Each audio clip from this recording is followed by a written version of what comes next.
This project is a 12 megawatt battery energy storage system. It's comprised of 3 separate sites, each 4 megawatts apiece, and will be serving the circuits that are coming out of our Wisner substation that serve Warwick. About 7,500 customers that are going to be served from these batteries. O&R's vision to avoid costly traditional wired alternatives with this energy storage system as a non-wires alternative enables cost reduction for customers by incorporating new technologies to deliver reliable and sustainable energy.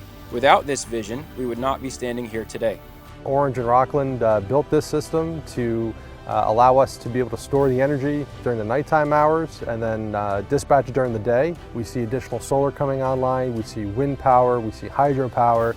We see the battery energy storage system as an opportunity for us to store energy and expend it during times when it's most needed.